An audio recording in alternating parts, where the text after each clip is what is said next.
Beata Moubié-Mérès, autrice, née à Boutaré, résidant à Bordeaux.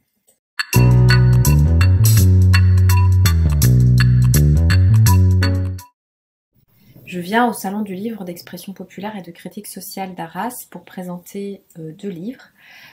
Tous tes enfants dispersés, roman paru en 2019, et Ejo suivi de Lézardes et autres nouvelles, paru récemment en poche chez Autrement.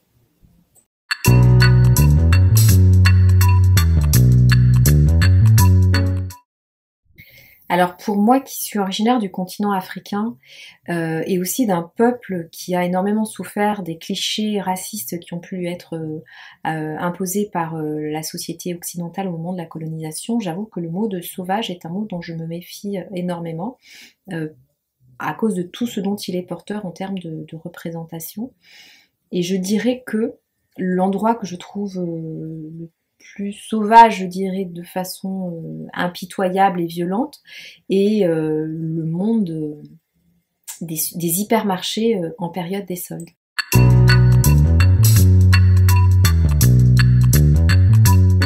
Alors, mon roman sauvage, c'est L'agent secret de Joseph Conrad, un roman qui est paru en 1907. C'est extrêmement bien écrit, hein. Mais quand je l'ai lu, je me suis dit que Conrad avait aussi peu compris les Noirs du Congo dont il parle dans Cœur des ténèbres que les anarchistes anglais qu'il décrit dans L'agent secret.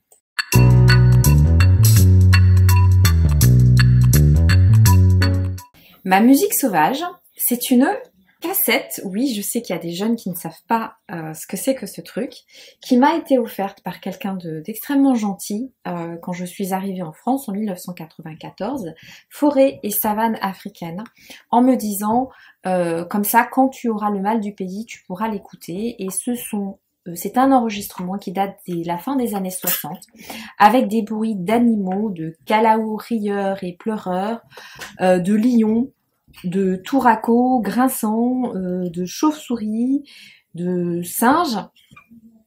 Et alors, ce qui était incroyable, c'est que moi, je suis née, j'ai grandi en milieu urbain, donc ces bruits-là, je ne savais absolument pas à quoi ils correspondaient.